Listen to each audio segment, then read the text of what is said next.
and welcome to Book of the Mouse Club, episode 104, Monday, July 8th, 2024. Morning, monsieur. Where are you off to? The bookshop. I just finished the most wonderful story about a beanstalk and an ogre and... That's nice. Marie! The baguettes! Hurry up! I'm sorry, but how can one possibly pay attention to a book with no pictures in it? My dear child, there are a great many good books in this world without pictures. I almost bounced clear out of the book. Some bouncing, huh? Come home or make myself known. J. Thaddeus Turtle, Esquire. Have you never met him? You will find his story in this delightful little book, The Wind and the Willows. I've come to return the book I borrowed. Finished already? Oh, I couldn't put it down. Have you got anything new?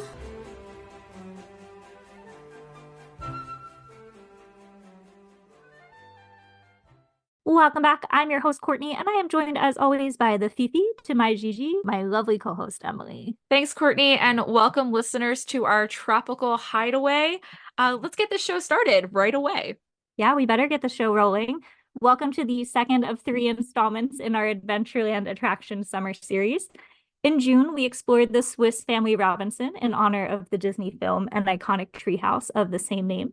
While this is our 6th summer series, we have a first to celebrate on today's episode. We have certainly brought you author interviews since our very first season of the podcast, but this is the first time we're featuring one as part of our annual summer series. So today we are pleased to welcome Ken Bruce to discuss his book, Before the Birds Sang Words, which is an incredibly in-depth look at the creation of Walt Disney's Enchanted Tiki Room and its long-lasting legacy. Ken Bruce is a 2-time Emmy Award-winning animation director and storyboard artist.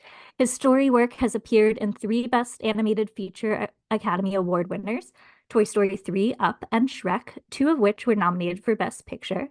Other credits include The Simpsons, Ren and Stimpy, and Fairly Odd Parents. He is currently a crew member on the hit series Family Guy, a lifelong fan of classic Disney animation and theme park history, and his first visit to Disneyland at age 5 was a formative event, permanently searing into his consciousness a deep appreciation for the captivatingly kinetic, masterfully immersive environments that Walt Disney and his team of Imagineers dreamed up for a completely new kind of amusement park. Welcome, Ken. Well, thank you so much for having me, Emily and Courtney. I am delighted to be here.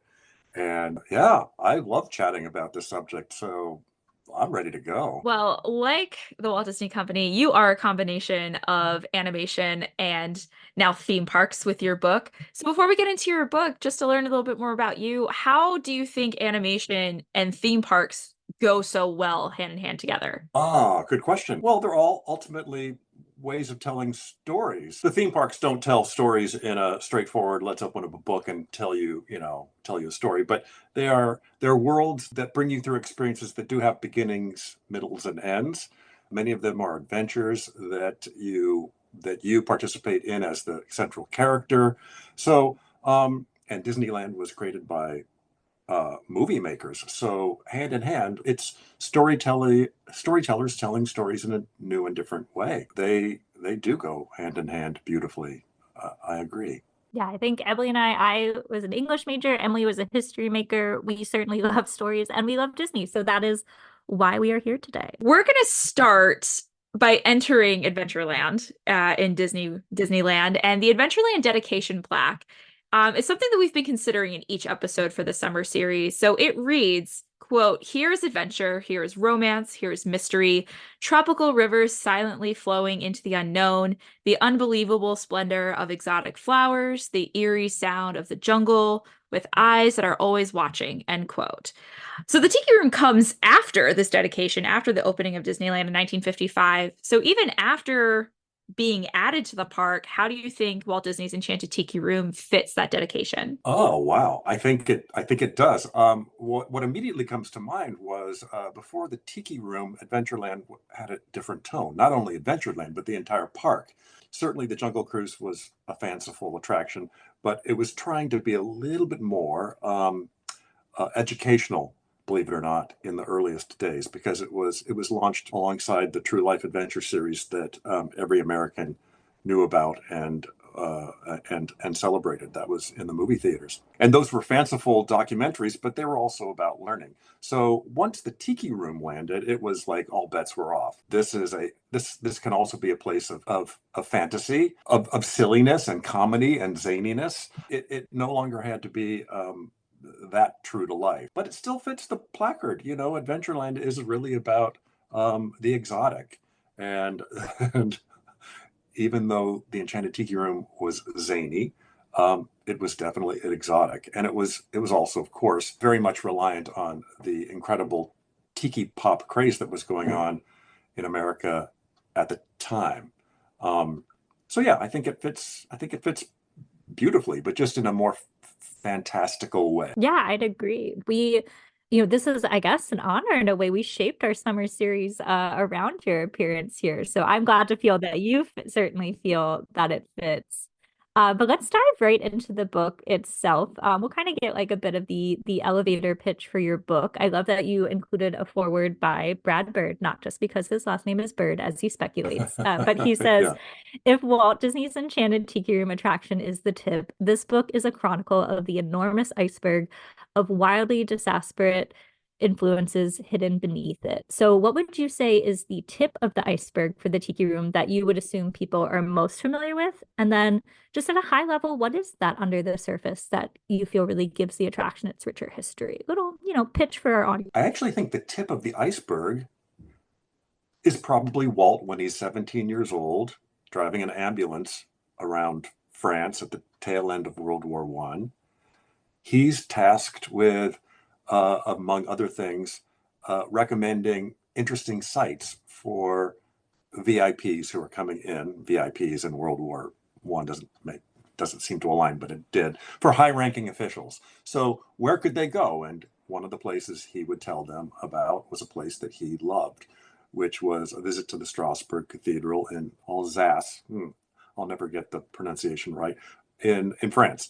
So that had a giant astronomical clock that had an old school sort of automated show that happened at 12 noon, a procession of the apostles past Jesus and yada yada, ending with the first animated automated bird Walt would have ever seen, I'm guessing, other than say a cuckoo clock, which was a giant rooster on the top of it that crowed the time at the end. Walt loved this thing.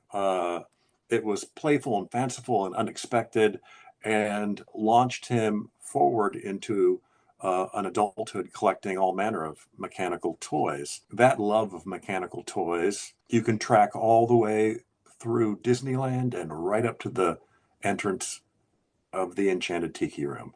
So if you want an iceberg, that's a good start. I love the story of Walt not being allowed as a kid to play with he was allowed to play with toys, but his father didn't believe in their value, so he wasn't given toys as a child. But on his paper route as a kid, he would find toys on the stoops of other people's homes, and early in the morning, he would play with them as the sun went up, and then launch back into the paper route. So that's very, very telling. Walt's passions later in his life are definitely fueled by what he didn't have as a child, and that sort of making up for lost time.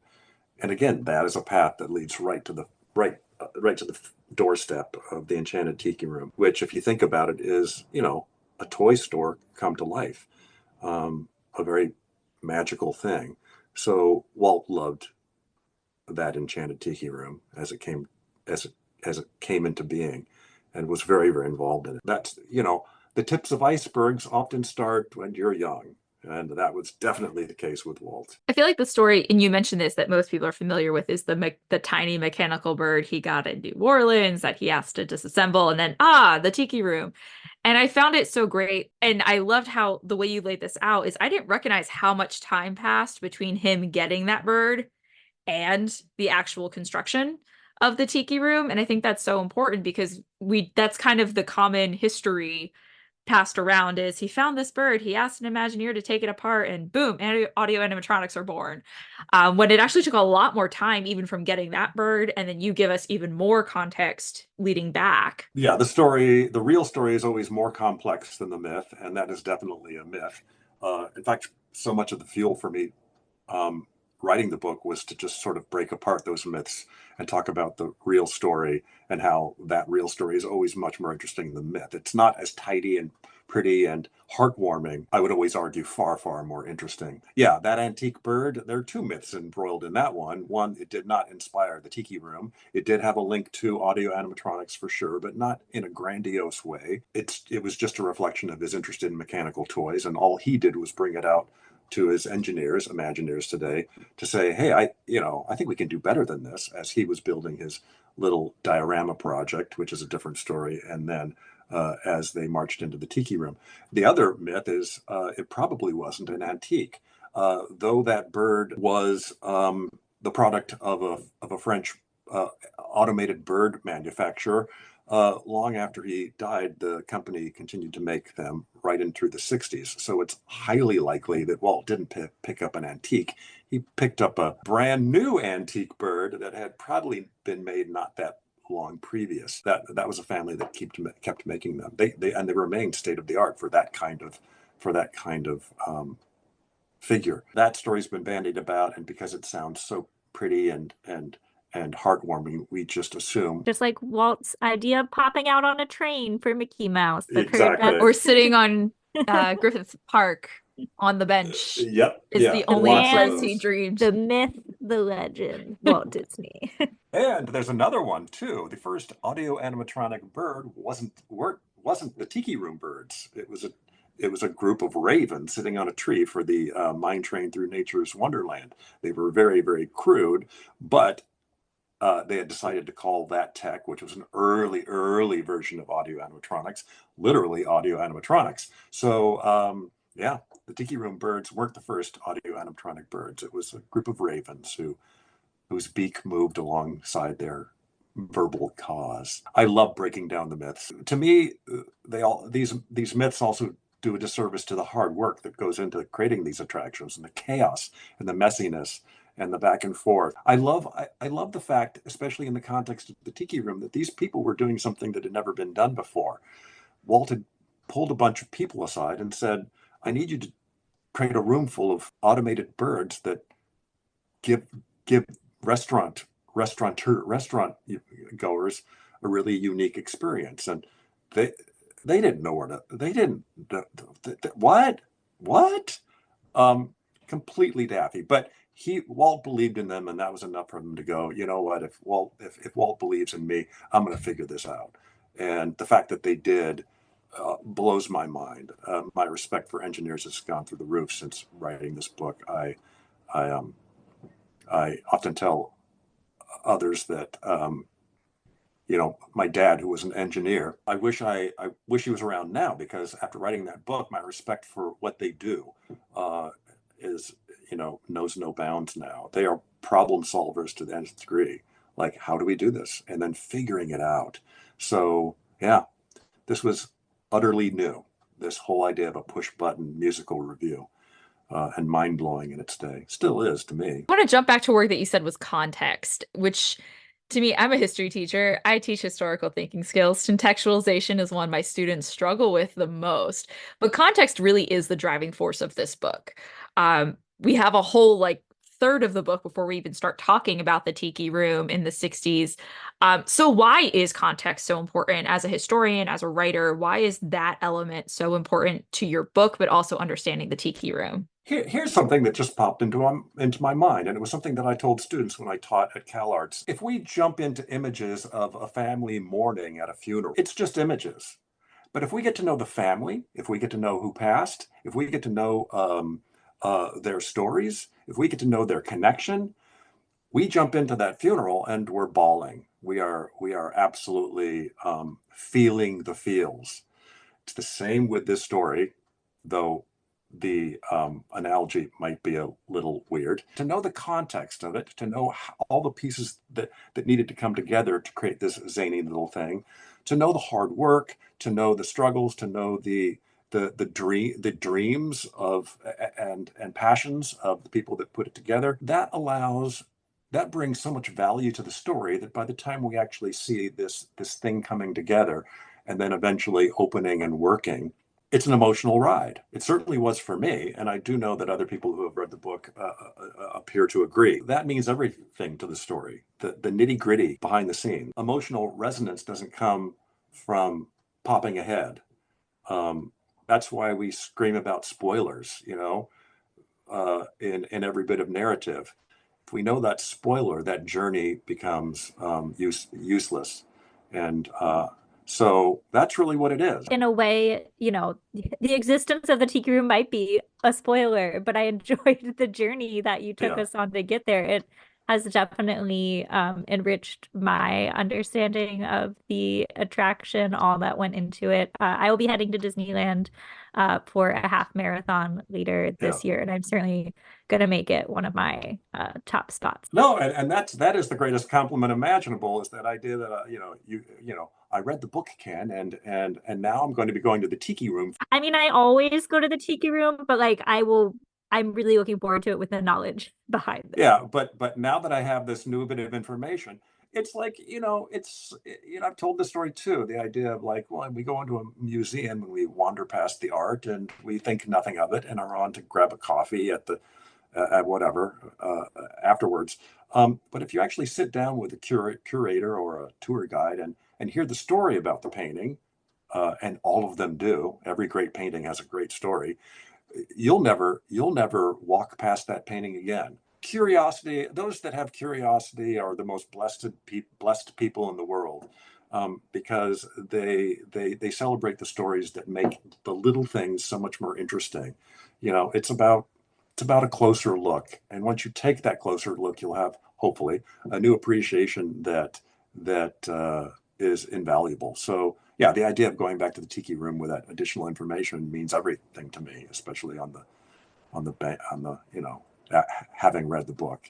So thank you. You're welcome. I'm looking forward to that. Where I'd love to go next is to dig a little into the process. We are so grateful to our friend Brett Nachman of Notably Disney for connecting you with us. You did appear on his show not too long ago, and you mentioned that you did not have access to the Walt Disney Archives for your research. I think for many people wanting to write a Disney book, like that seems like the obvious place to start, but we've learned most researchers do not get to have access to those archives. So where did you start, and how did you find where to go next when kind of coming upon that roadblock? This was the book that I always wanted to read. I swear from my earliest age to now, till for decades, like, who's going to write a book on the Tiki Room? Who's going to give this thing a deep dive, a bit of homage?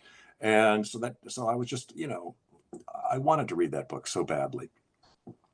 Then I bumped into a fine lad named Kevin Kidney at a party. Kevin is someone who, along with his partner, have been creating Disney collectibles and designing parades and just doing beautiful limited edition art in the Disney vein for years. Their work is astounding. Anyway, Kevin was a huge fan of the Tiki Room, and he had a collection of material that no one else on the planet had ever gathered together. And he had mentioned in passing that, he had no idea what value it was to anybody, unless, of course, maybe they were to write a book. And when I heard that, I was like, I need to write, I guess I need to write a book. Boy, so those words haunted me. Long story short, I did write that book on the back of much research, no less his. His first little batch was an amazing launching point, because he just had a great collection of stuff from his travels. So you didn't have the Walt Disney Archive, you had the Kevin Kidney Archive. I had the Kevin to start with. Yeah. And then, on the backs of that, there's, private family collections, and yeah, it's out there. The information is out there. I could have approached the archives. I wanted to approach the archives, but the more I thought about it, and this seems to be backed up by so many people I've talked to, it's a double-edged sword. So you get to use the archives, but now Disney is all over your stuff. So I just knew there's no way I was going to be able to write the book that I wanted to write. Don't get the archives, but I get the book that I want. Probably took a little bit longer to write it, but the information is out there, and that is not knocking the archives. I mean, they have a job to do. They want to protect the legacy of Walt. They do want to keep Walt a bit of a deity, and that I find unfortunate, because very, very unfortunate, because Walt wasn't, and his family built the family museum to back up that idea. Like, this was a guy who was a dad at the end of the day, among other things, and that magical ideas didn't just poof into his brain, and he did have a mood. I write about several of his sort of pissy days, which quite frankly were every day. I mean, he was not a warm, fuzzy man in the workplace all the time.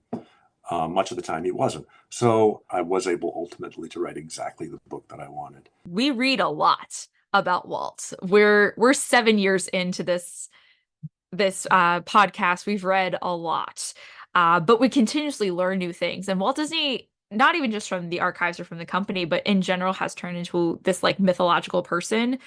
More people today associate his name with a company than a man. There's less and less people alive who have actually interacted with him and met him and knew him. So as we read more Disney history, and as you've done more research, you started touching on this from writing this book. What did you learn about Walt that you want people to take away from him as a person in this book, maybe around the Tiki Room or just in general? I approached the book like I'm going to treat this story like the Tiki Room is the only thing on Walt's mind. He had plenty of other things that he was working on. But if I tell the story from the vantage point of moving all that other stuff away and just focusing on the line between Walt and the Tiki Room, I might learn something new about Walt. And I did. It's funny because when you push all that aside, the possibility of learning something new about the guy that was spearheading it is plentiful. I did learn new things about Walt. I learned that, like all of us, he was insecure about his own talents. I learned that he, later in his life, went through his own midlife crisis. I learned that he felt like he had something to prove to the people around him as far as his own personal talents. I learned that he was insecure. I learned that he was a stunted child. I learned that he was a nerd in the best possible word. Good, because we are too. I learned about Walt, the little boy that hadn't yet grown up, just through this pushing aside everything that wasn't sort of Tiki Room related. Felt like no one had really written about that. I learned about Walt, the creative guy who was constantly changing his mind or figuring things out as he put some stuff together. I learned about Walt, the somewhat messy boss. We don't forget about that. From chaos, some amazing things happen, but his managerial style, though, yeah, it somehow worked, was aggravating to many of the people around him, or baffling or confusing or challenging, because he wasn't always clear. The Disneyland we know and all the pieces that seem to make it make sense, and all the sort of clear tone of it, that wasn't there on opening day. All those things about visual contradictions, they were learning that. They hadn't learned it outright on day one. There's that lovely, again, a lovely quote, Disneyland will never be completed as long as there is imagination. That's the frosting on a much clunkier cake, which is that's a cover for the fact that, oops, we weren't ready to open by any stretch of the imagination. But it's the quote that keeps on going and living for every change. We're going to keep working on this thing. that idea that, I forget who was it, like Walt was never happier than when dirt was being moved at his park, because that It meant something's moving, keep moving forward. because Another favorite quote. we're less growing and more fixing, like more making this park what it should have been. We want to jump back now to the writing and publications. We just had that great entryway to talk about Walt. How is writing and organizing a book different than your experience writing and animating TV shows or film? Like, how did these two worlds clash for you? Or combined? But very different. I mean, in animation, we have crews of people who, are on a train moving forward, and everybody's got a little compartment that they have to sort of focus on. I did do storyboards for a number of films, and that is also a crew of people. And again, it's chaos and craziness. The very process of storyboarding was invented so you could pin something up, so you could take it down. We don't pin them up anymore. It's all sort of digital storyboards, but it's still all about the idea that 99.9% of everything you scribble is going to not make it into the film. You're building and building and building. And it's all architecture and building. So a book is really no different. Did you digital storyboard? I was going to say, like, were you storyboarding the book in a way? In a way, yeah. It's funny because 10 years I just sat and blocked out the book in my head. I hadn't even started to write. And it was a decade. And I assure you, this was not me not working on the book. It was plotting out the structure of how I was going to tell the story. And that took time. Even coming up with the title of it was a long, multi-year process, because God forbid, I didn't want to write, the title of the book shouldn't, the title of the book for the longest time was The Story of Walt Disney's Enchanted Tiki Room. And once I started writing, I realized, God, I'm halfway into the book and I haven't really started in on the actual creation of the show. I can't call it that because people are going to throw rocks at my car as I drove by. Yeah, they're gonna, that once I hit on, before the bird sang words, everything seemed to fall so much fell in place. Yeah, because it really is a story about all the shoe leather that came together in so many different tributaries to tell that story. Now, for those of you who have not bought the book, I get into great detail on the creation of the show. But again, I have to go through that early stuff, and I think it's a good story, and it's important to tell it because it all is part of the story.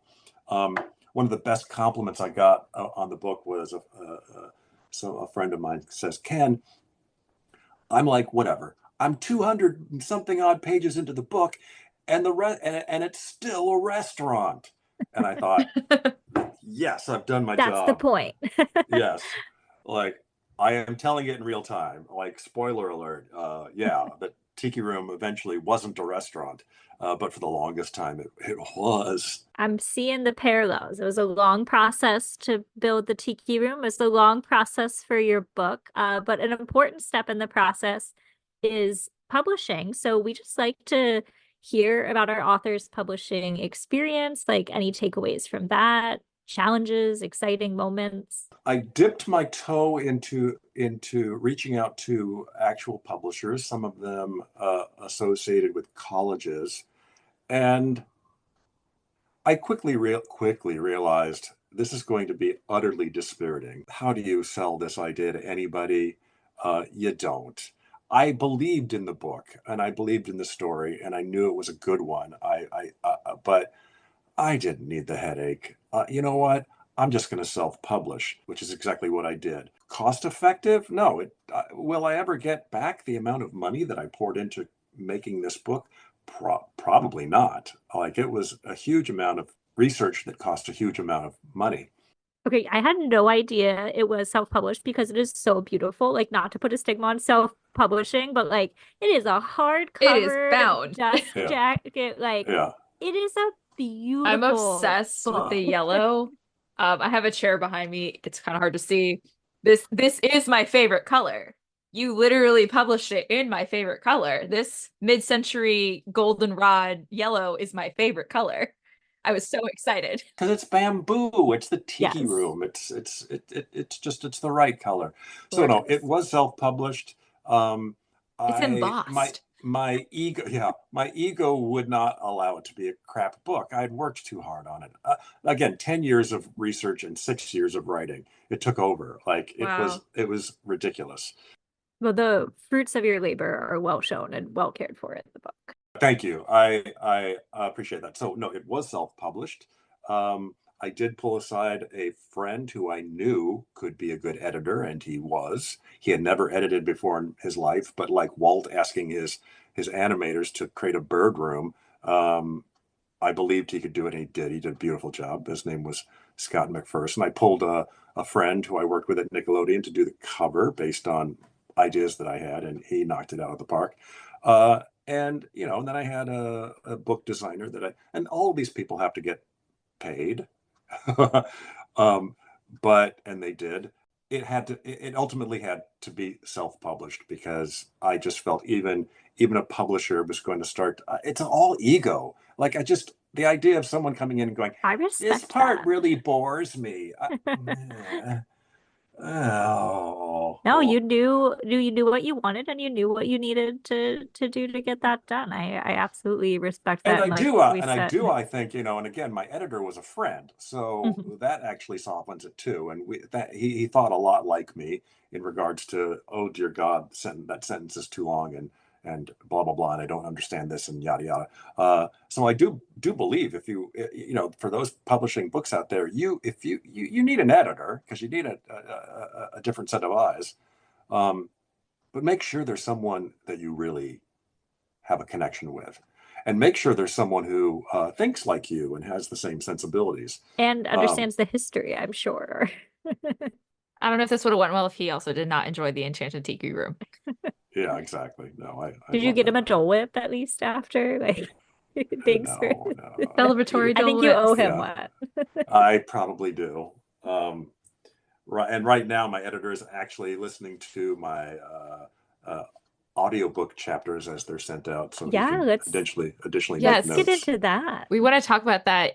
We have very few authors that we've talked to who have an audiobook, and that itself is a totally different publishing process. So what are you learning? And you're reading your audiobook yourself, you said. Yes. Yes, I am.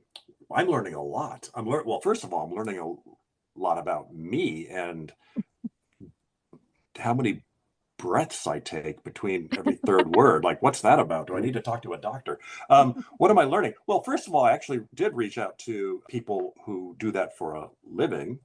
And then I decided, why not give it a try myself? And I did. And I immediately was aware that I wouldn't wish this job on anybody. My book is nothing but tongue twisters and difficult passages, and I could never, ever pay anybody enough. It's a job that I, no doubt, especially with me coming in and going, you need to accent that word all the time. No. And you know what? It's important for me to read. It's important for if someone were to go into this, write a book, and then decide to do the audiobook, it's kind of important that they read the book no matter what, despite whatever concerns they have about their own voice or their own vocal presence, because they know the book better than anyone. They know when to accent things. They know how to underline certain things in the right way. They know where to put the pause before anybody else. So yeah, this has been a whole new process for me, and initially clunky, but also it's been fun, and it takes a long time, but I'm getting near the end of the process, and there will be an audiobook out there as well, which is just a fun new thing that I'm doing, and who knows where it will lead. But I mean, hopefully our audience is the perfect audience for that, because like if you like listening right now, have we got there you go. more for you. All right, well, we will let you out of our prison of publishing and getting behind the curtain and get into the more of the meat of the wonderful content that your book is filled with. And something that I particularly enjoyed, and Emily also hinted to it in her interests, is the idea of like mid-century modern, that era. How do you feel that the Enchanted Tiki Room is a microcosm of the mid-century? Oh, it's everything. Absolutely. It is a microcosm of the tiki culture. It's like the zaniest reflection of this really weird thing Americans were fascinated with in mid-century, which has a long lineage as well. But the biggest impetus for it was, American GIs coming back from the war, the South Seas, and even though their experiences were horrific, they were also kind of equally magical, and they brought these memories of these exotic lands with them, and then come suburbia, and post-war America, and everybody and their mothers was excited about being able to go to somewhere in the neighborhood that took them away, that reminded them of another place. And that tiki culture was very much it. It was very much a naive reflection of Polynesia, but it became its own weird, fun thing. It was a place of escape and colorful drinks and an interior that didn't have windows, that felt completely separated from the real world. And the tiki room was very much an offshoot of that, also on the heels of the fact that Hawaii just became our next state in the Union. So everybody was pretty zippy-doo-dah day about that. Hawaiian music being some of the most popular music for Americans from the 1930s. How many Elvis films were in Hawaii? Oh, yeah. So the tiki room, I will argue, is like the zaniest, most outrageous reflection of that time. And it's one of the few remaining kind of full bastions of that. You can find them, of course, still today in neighborhoods, but chances are they are kind of new sort of tiki places as opposed to the real thing. So mid-century is all over that suburban sensibility of escape, which Adventureland is as well. It wasn't always popular, but I think it became there was a renewed popularity for it come, I don't know, I think it was the 90s, mid-90s, with the B-52s and the Pee-wee's Playhouse and SpongeBob SquarePants and this fascination with all things sort of mid-century zany, all the things that were uncool about Dad's tiki love in the 60s came back, with a vengeance. With a vengeance. Yeah. It became cool again. Everything that wasn't cool became, super hip, that bachelor pad sensibility. So talking more about the attraction, Walt Disney's The Enchanted Tiki Room is the first attraction to bear Walt's name, only followed by Walt Disney's Carousel of Progress. Why do you think these two attractions are worthy of having his name in the title when other iconic Walt era attractions like It's a Small World, Great Moments with Mr. Lincoln, or the Matterhorn don't get his name? I think it is a testament to how much Walt was involved with both. And he was. Both Carousel of Progress and the Tiki Room were yeah, sure, he was involved with the creation of Lincoln and blah, blah, blah, blah, blah. But he was really into the Carousel of Progress and the Enchanted Tiki Room. He was putting his stamp on it every step of the way, and he was passionate about it. So that's part one. Part two is the fact that, at least for the Tiki Room, it was his money. That's Imagineering, WED, which was the company was Walt's company. Started for many reasons. One, to create Disneyland, but two, as a tax haven, because Walt was, like all people making money at his level, he was taxed at like 50%. So I got to have my own company. I got to do my own thing. I'm going to create my little dioramas and then Disneyland. And so the Enchanted Tiki Room was all his. That was money coming out of his pocket. And so his putting his name on it, and interestingly, incredibly late in the game, I think it was like 1 week before it opened, it was like, you need to put my name on it. Actually, it was going to have Stouffer's name on it, but I put my name on it, and it was well deserved. His money, his passion. So, my gosh, yes. Could you imagine Stouffer's like lasagna, the Enchanted Tiki Room? Now they have the frozen food, but as we learned, they had the restaurants back then, which was something that I learned from the book that I did not expect to. I was like, oh yeah, my frozen food section, but they had a whole. I don't think it would have the same ring to it though. No. Oh, yeah, and they were going to create like this Cantonese, like Chinese American, exotic for back in 1963 menu. So So it wasn't going to be lasagna. But today you hear Stouffer's, you think lasagna, or at least my dad does. Emily's family is New Jersey. I just feel like the Italian influence is strong, although you will never find a I was gonna Stouffer's say lasagna they in my would house. not allow My it. father, the Irish side, he's like, "Oh, Stouffer's lasagna." My mother, the Italian, said no. No, she shut that down. Can you imagine how noxious a lasagna would be in the Tiki Room? Especially, I'm thinking like, what if they had continued that at Walt Disney World and went with the restaurant, just like, on a hot 98-degree Orlando humid day, walking around with lasagna in your tummy. No. I may have just answered this next question for myself, but of course, aside from Walt Disney's name on the door, you go into a lot of the contributing partners. Is there someone in particular that worked on the attraction that you feel is overlooked or underappreciated? Aside from Stouffer's. All of them are. Yeah. All of them. I think I tip my hat to everyone that participated in that, because every single one of them was, again, doing something that had never been done before. But I keep going back to Wathel Rogers. He was just in animation, and he was pulled out of animation to helm first the little diorama project that Walt was working on, and then the Tiki Room. And his only connection to it at the time was the fact that he just was someone from a young age who made his own little mechanical toys, and he had them displayed around his desk. Walt noticed that and just immediately assumed, if I'm creating a room full of animated birds, Wathel's my guy. Or if I'm creating a mechanical man that needs to dance in a little diorama setting, that's another story, Wathel's my guy. And Wathel was like, what? Again, like, you're what? This is what?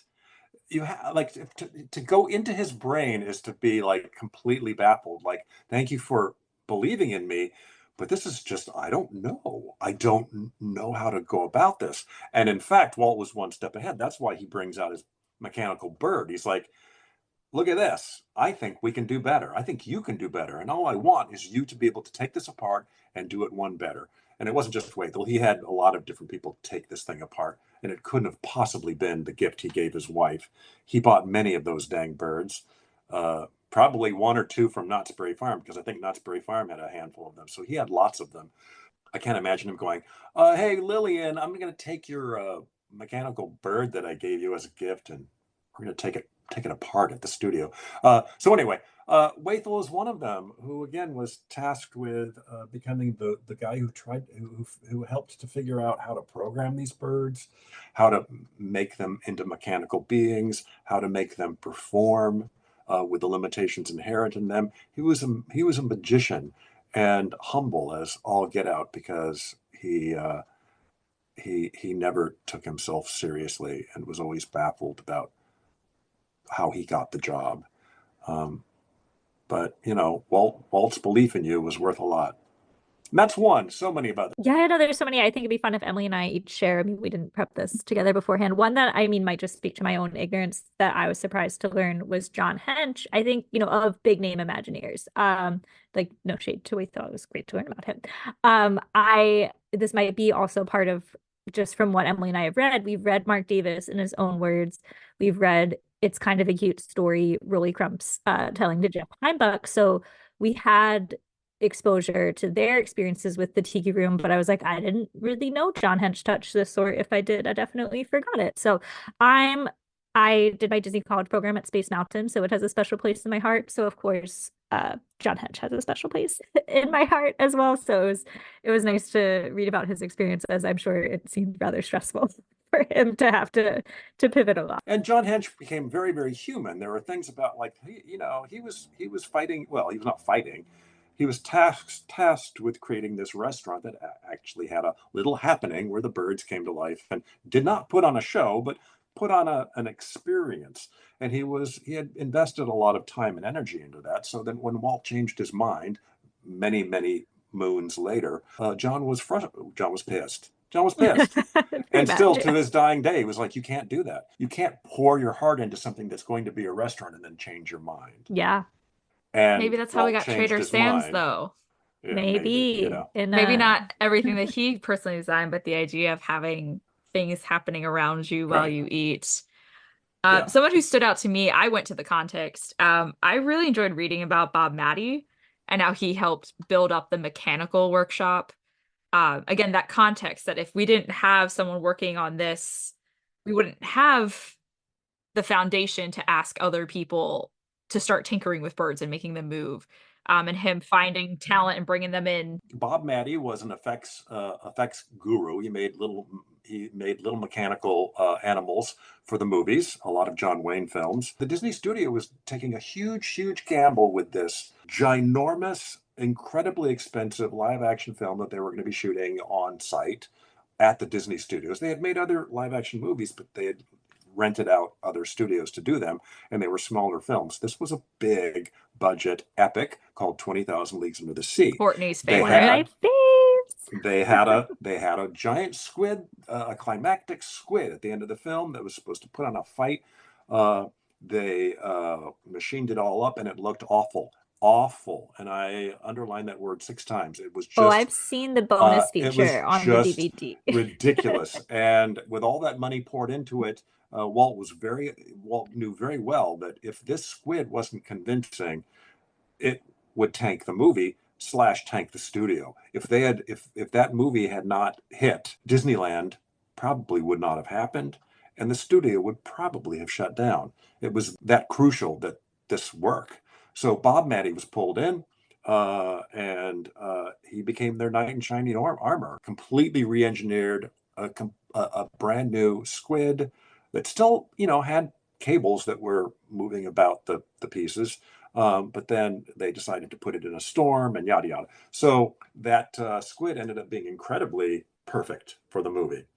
And that set piece still remains to this day one of the most interesting and exciting effects sequences in movies from the day, movies of all time, quite frankly. So luck have it, we're making Disneyland now. Bob Matty, I love you. You are our savior, but I want you to continue with us and your staff, the staff that built this amazing squid, to make all the animals for the Jungle Cruise at Disneyland, which he ended up doing in a record time. And he then went on to be, a good luck charm for a lot of other films that Disney was doing after the smoke settled at Disneyland. What we most know Bob Matty for was a little job he did back in the 70s, bringing a giant great white shark to life in a little movie called Jaws. That was when he was a free agent long after Disney.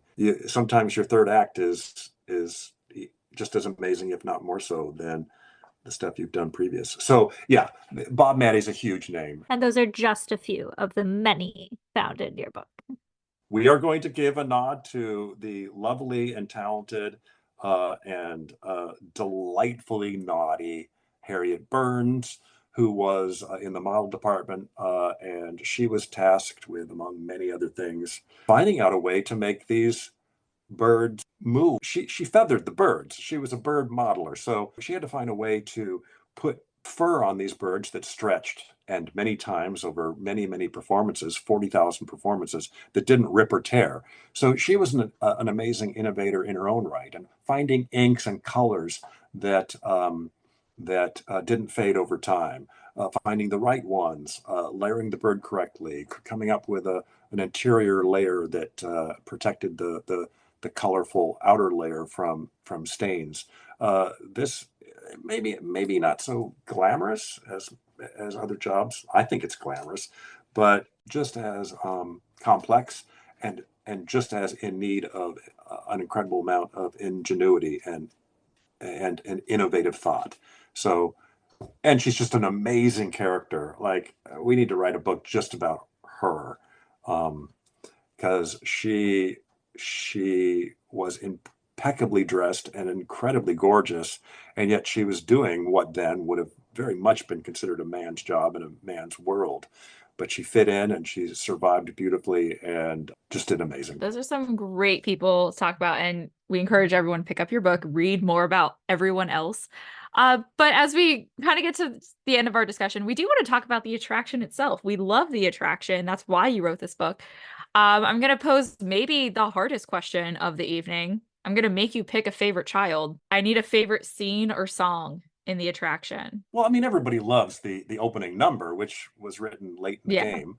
The whole thing is unto itself. It's a I don't know how to answer that.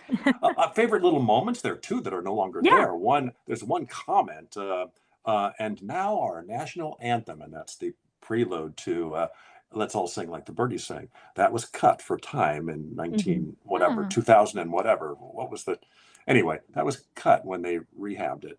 I always loved that as an intro to that song. And now our national That's really anthem. clever. Yeah, you Um, expect maybe the The Star Spangled national Banner, anthem. and then you get something else. One stanza of the Enchanted Tiki Room song was cut as well, which had my favorite joke, which was, if we don't make you feel like that, we're going to wind up on a lady's hat. That's Mhm. gone Oh now. yeah. I still sing that portion Well, I when feel I like because say you and I were like raised on the CDs or cassette tapes, like so yes, it's it's permanently there. etched in our brain, but it's not actually there. Ironically, it's also the Hilary Duff version that is on Disney Mania 1. She sings that stanza though, it's in there. So if any pop fans that were Disney Mania fans, that's the version she sang. And an entire number is gone. Let me see. An entire beautiful number is gone, but it was boring people to tears. But it even bored people back in the day. So the original way that the Tiki Room was going to open, and again, it was going to open before it was a restaurant. When it was a restaurant, it was going to not open with that song. It was just going to be a series of experiences that you were expected to just sort of pay attention to a little bit while you were eating your dessert. And it opened with a number called the Baccarol from Offenbach that was all tweeted by birds.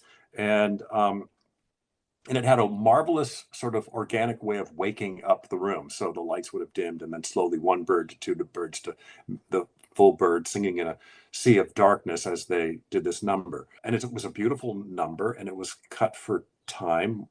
Again, not that long ago. John Hench was thrilled because he thought that once they added that opening number when it wasn't a restaurant anymore, it slowed things down considerably. And he was right. So it was later removed, but it's beautiful nonetheless. And I've always wanted to see it come back in one way or another, dressed up for a new generation, because I know Imagineers could bring it to a point where, yes, you can put it back in and make a visual splendor out of it with the technology that we have to get today. To me, it's not what's my most favorite. It's what's most special about it, among so many things, to me, is how it understands the value of surprise. We've all seen it, but imagine people who haven't. Back in the early 60s, it has what, 7 or 8 solid surprises. Oh my God, a bird is coming to life. Oh dear Lord, 3 other birds have just come to life. Oh my God, the entire room full of birds has come to life. Oh my God, the orchids that I just thought were hanging above my head are starting to sing. Oh my God, the totems. Yeah, the walls are moving. The walls are moving. My favorite's the totems. Oh my God. This was a huge one for me as a kid. Oh my God. These birds of paradise flowers that I just swore were real, they're singing too.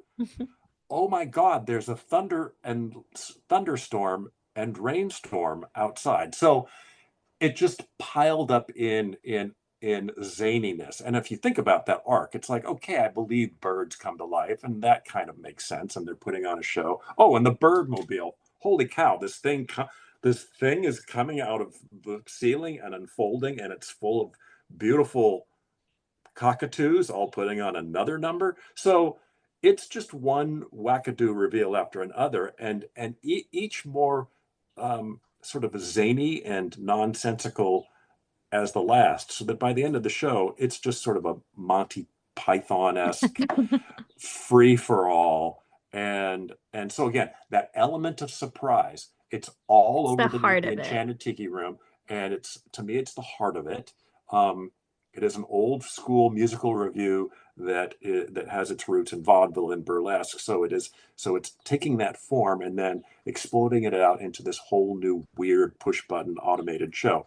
And then the whole overall surprise, which is how the whole magic trick of it, that how do you make all of these inanimate things come to life?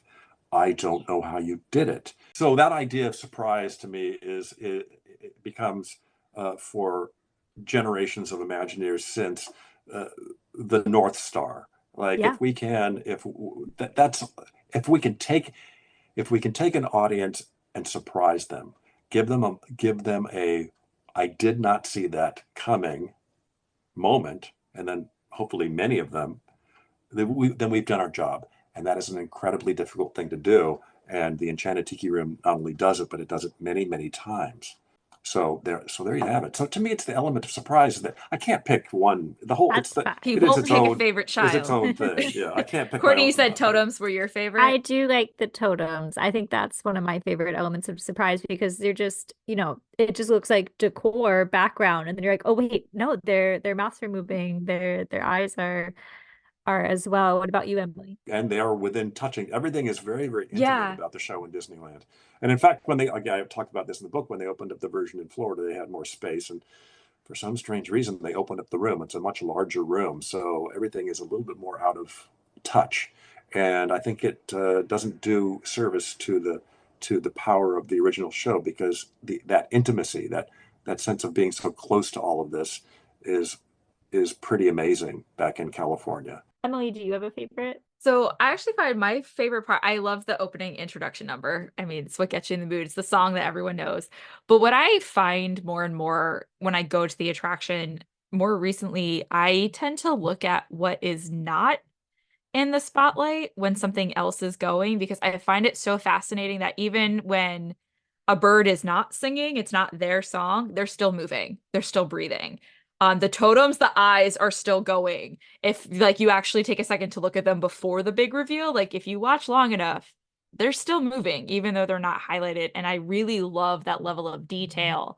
And that if I'm going to believe that these things are alive, like anything else that's alive, I'm going to breathe and blink and shake my head, even if I'm not the person, quote, on stage at the moment, because they're on stage the whole time. So they're still there. And I actually find myself looking at that more throughout the show, for those little details of birds just breathing and moving when they're not singing. Well, I'm going to throw out, just for the fun of it, a couple more myths, just for the fun of it.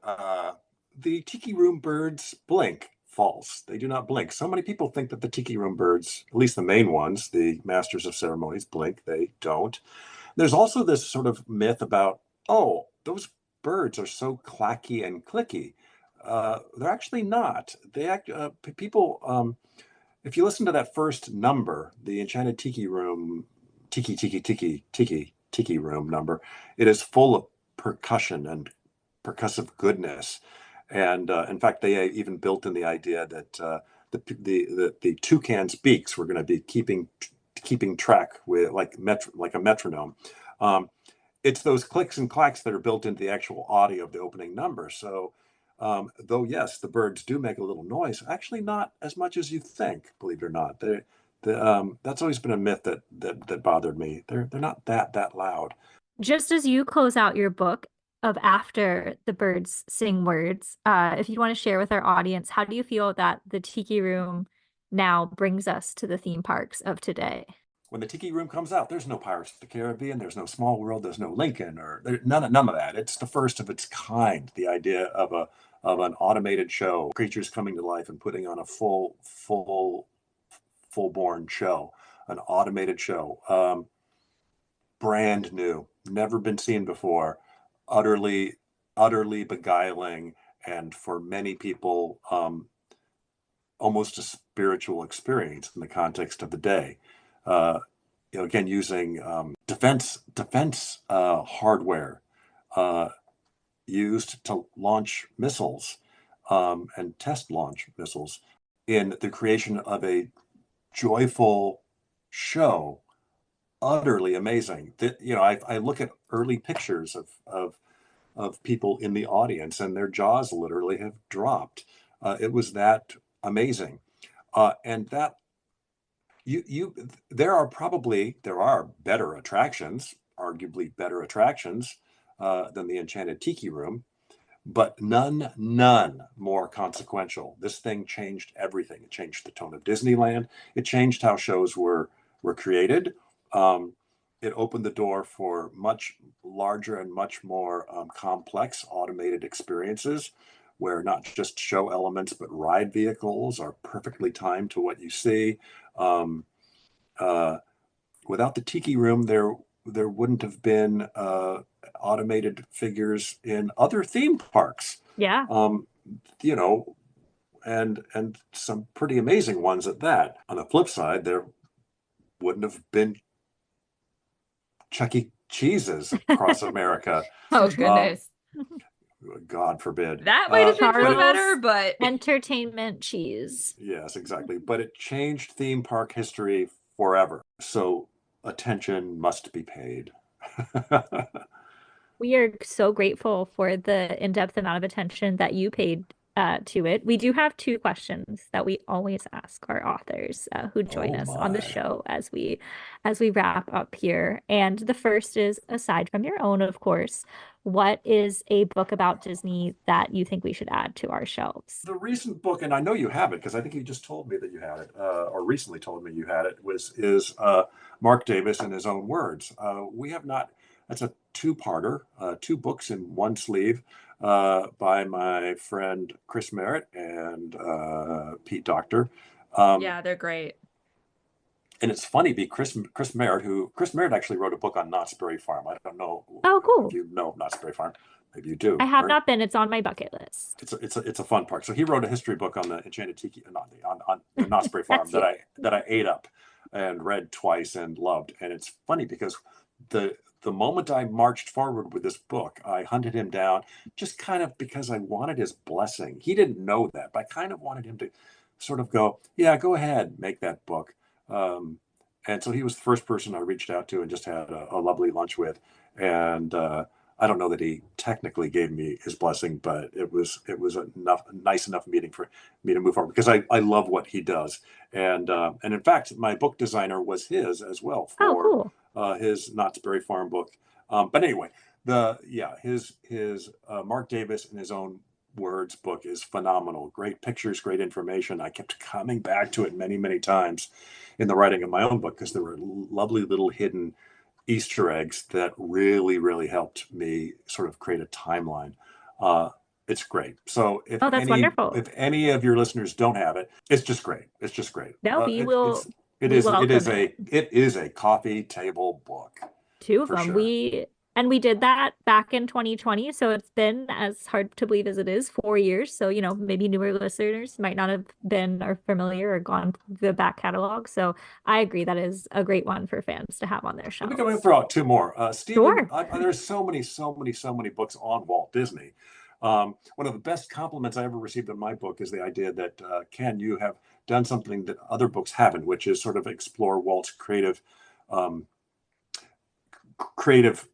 him as a creative person, which was a great compliment.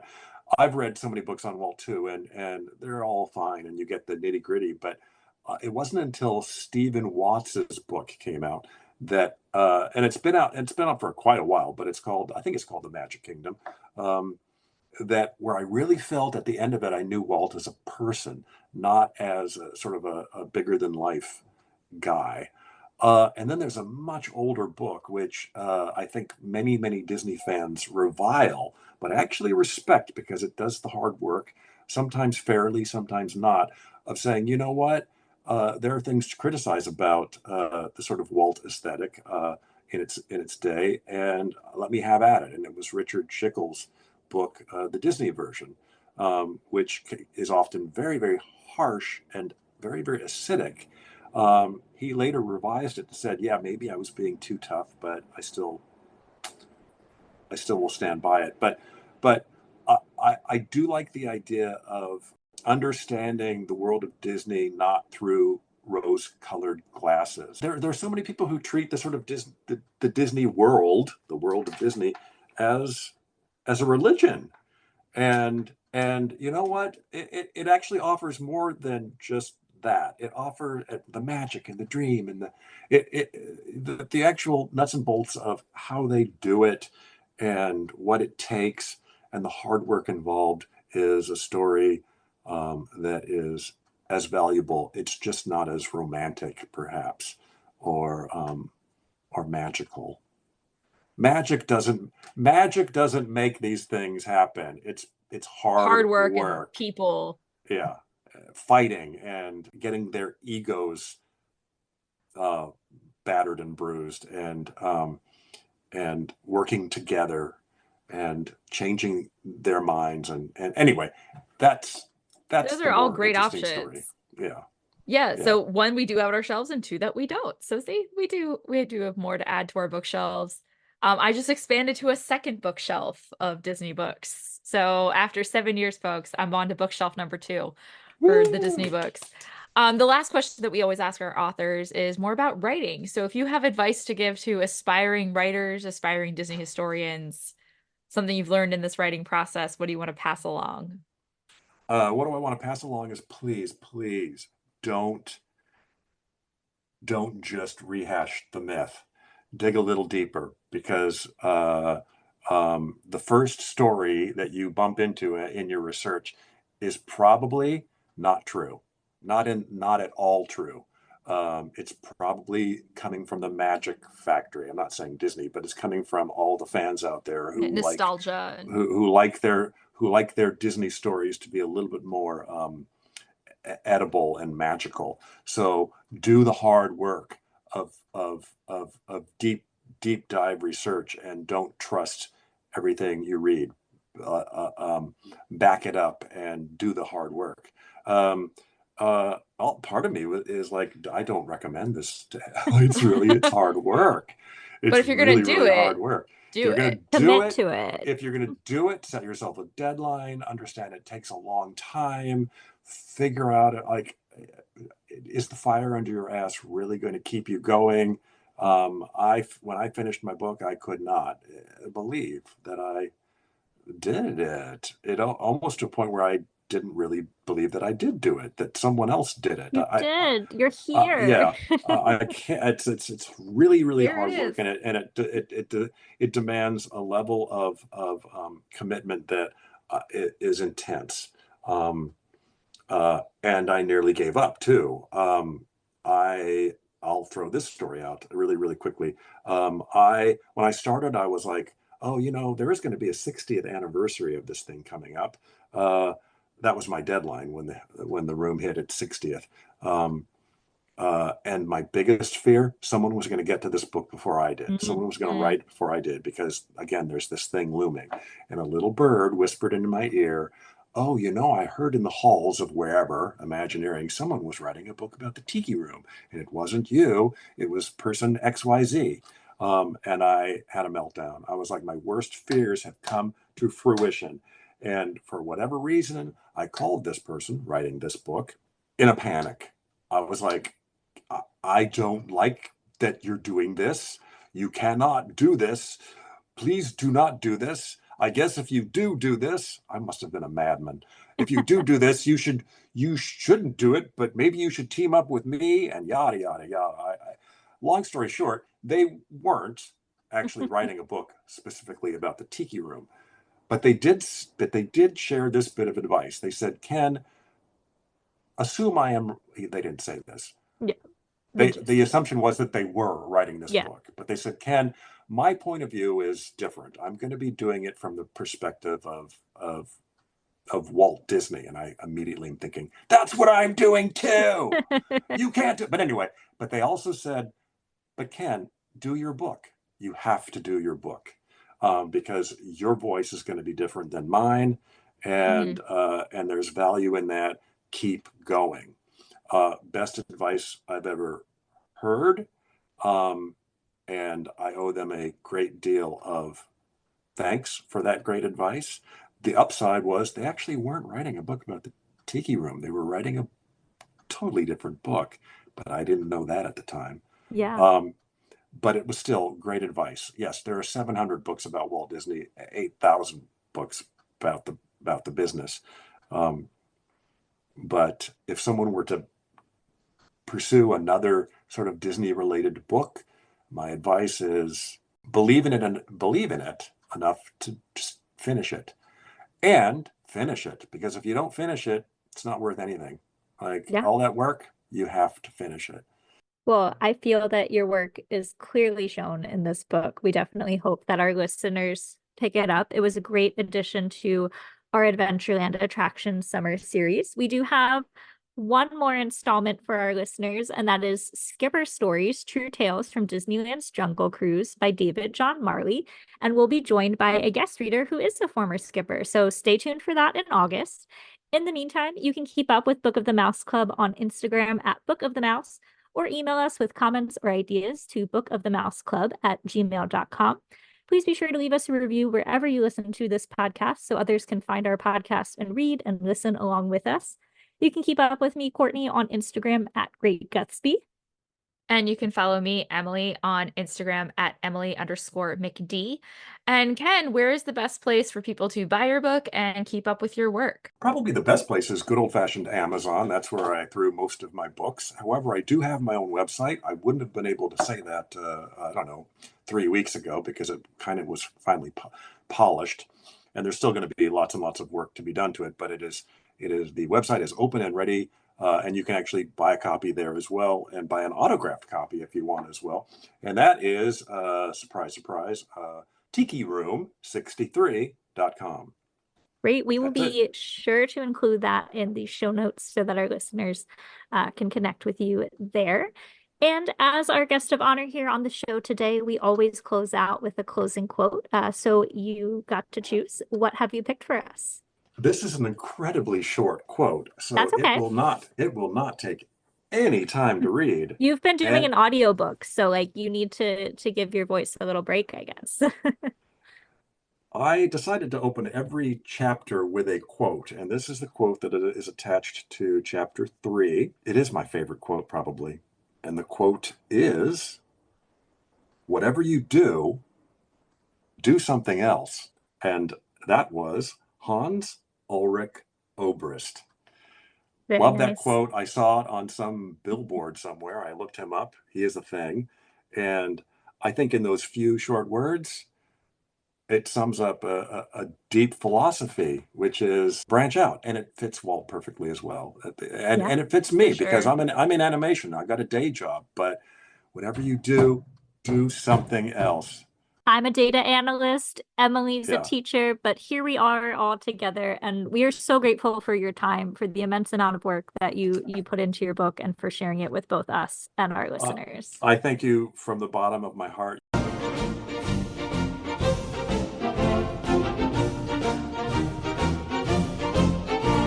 Book of the Mouse Club has no affiliation with the Walt Disney Company. The views and opinions expressed by hosts and participants are theirs and theirs alone. They do not represent the organizations or companies they happen to work for.